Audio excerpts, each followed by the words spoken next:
hoje vamos então falar sobre compromisso. Depois que nós entendemos que o amor é formado pela paixão, pela intimidade, pelo compromisso, a gente vai entender um pouquinho melhor o que é esse tal compromisso. De uma maneira bem simples, bem resumida, considerando o meu olhar, eu entendo que o compromisso, gente, tem relação com a escolha. A partir do momento que eu me sinto responsável por uma escolha na vida, eu tendo a estar comprometido com essa escolha. A gente tem compromissos que não são nossas escolhas. Sabe aquela coisa que às vezes a gente faz na vida obrigado?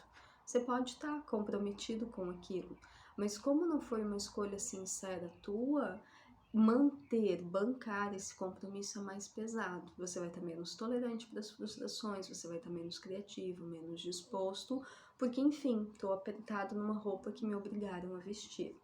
Quando eu estou comprometido com um projeto, com uma decisão na minha vida que foi mais genuína, foi mais sincera, também vou ter dificuldades, também vou ter frustrações, mas o processo de viver elas é muito mais leve, é muito mais aconchegante, porque implica que eu estou escolhendo esse caminho. E isso vale para relacionamentos, para trabalho, para decisões, para passeio, para tudo que envolve decisões na nossa vida.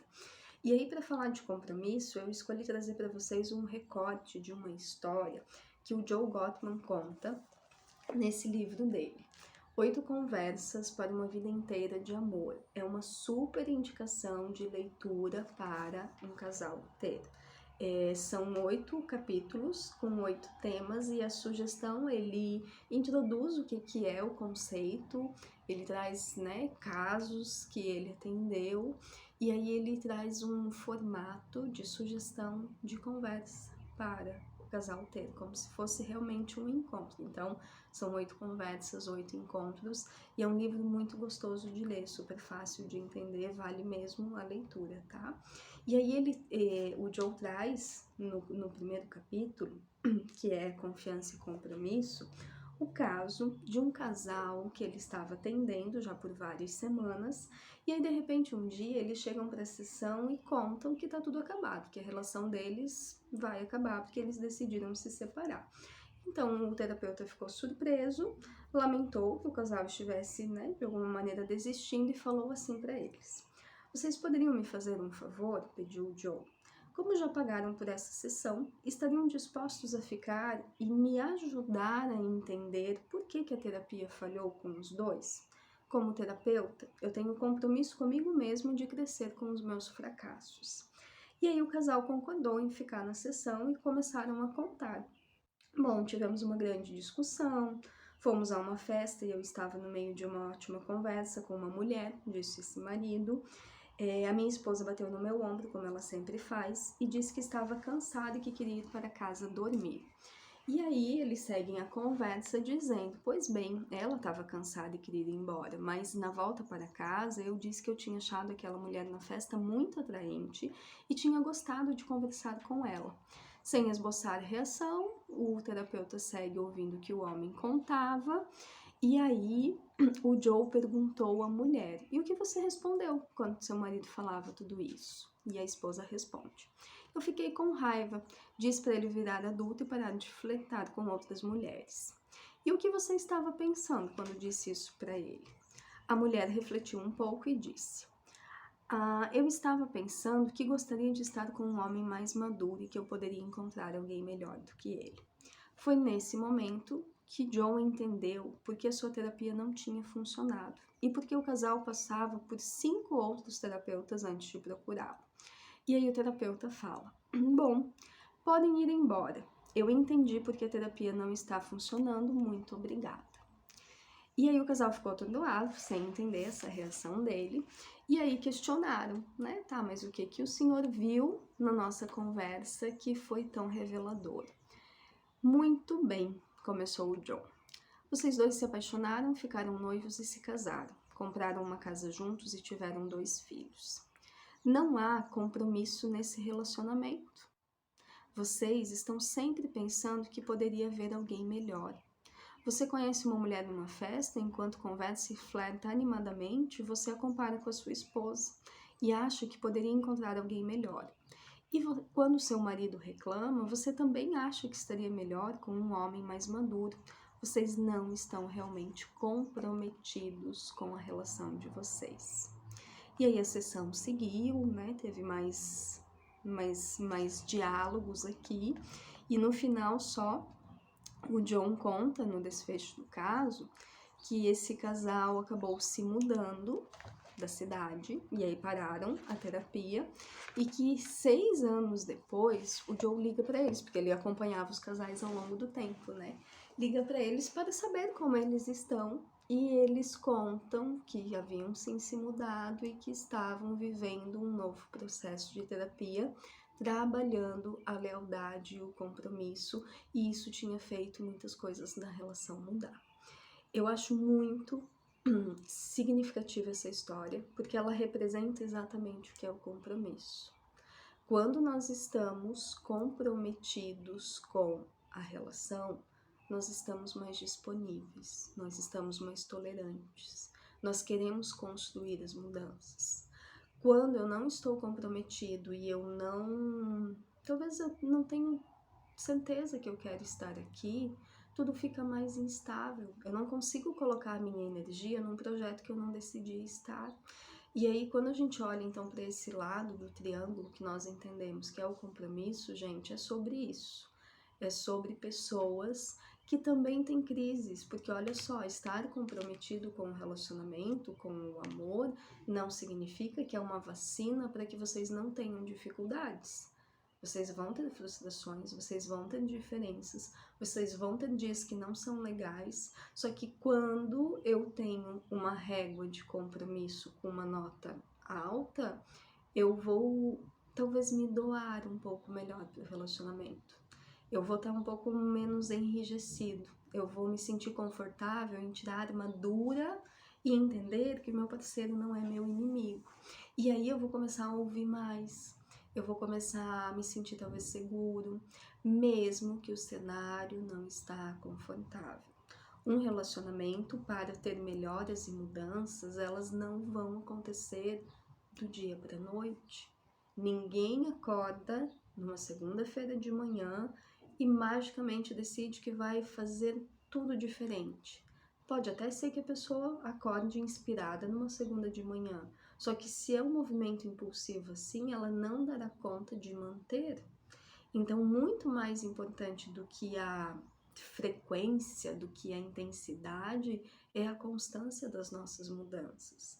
E uma relação não tem como melhorar quando um parceiro só está investindo energia nela. Não tem isso, eu escuto muito e vejo muitas histórias, pessoas sozinhas que querem melhorar seus relacionamentos. Você não vai conseguir. Não é porque você não é capaz, é porque para essa relação melhorar, precisa de vocês dois.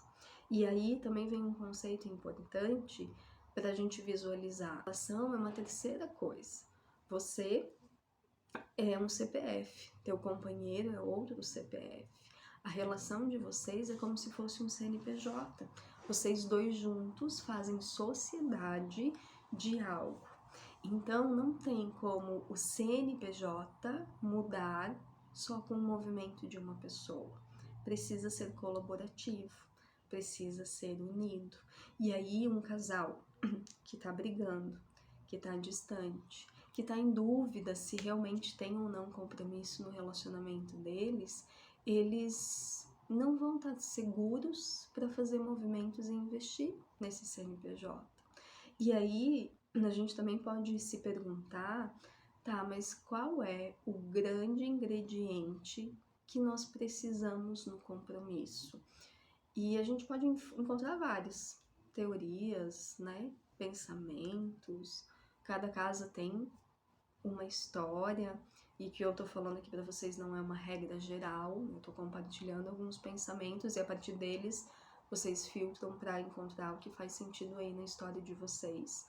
Mas no meu olhar, o principal elemento que colabora com o compromisso é o diálogo.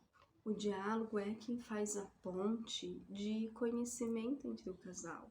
É o diálogo que diminui a tensão dos conflitos. Então, quanto melhor é a capacidade de diálogo entre um casal, talvez mais seguro ele vai se sentir para desenvolver o compromisso. E aí também acho muito importante trazer esse pensamento para vocês, de que às vezes nós fazemos uma escolha amorosa e achamos que essa escolha vai durar até 31 de dezembro de 2079. Gente, nós não sabemos que a nossa escolha de hoje vai durar até lá.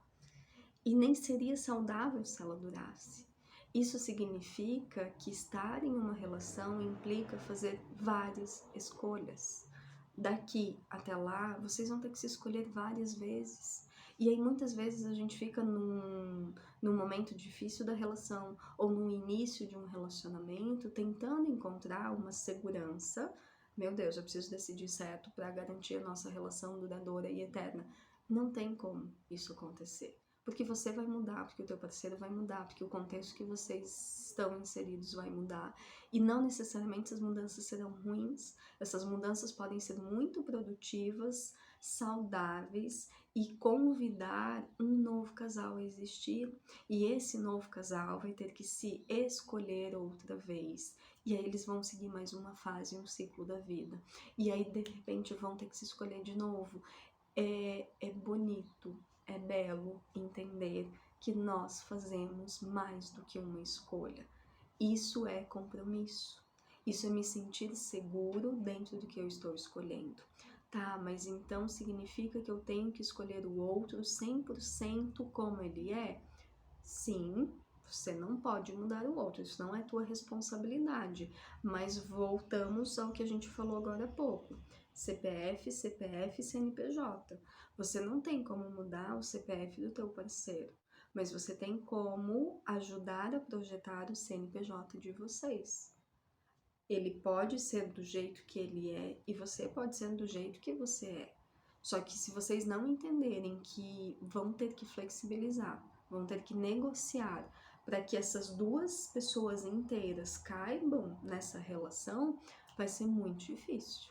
E aí muitas vezes tem um CPF que fala mais e esse CPF acaba dominando esse CNPJ. E aí não é saudável. Vai ter um que tá sem energia e não quer falar e vai se anular. E aí não faz sentido, não é para ter um sócio só nessa empresa.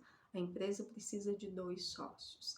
Então, esse movimento de aceitar o CPF do outro, mas construir, projetar, executar aquilo que é importante para nós enquanto casal é um grande desafio, né? É bonito falar, mas na prática é difícil de construir.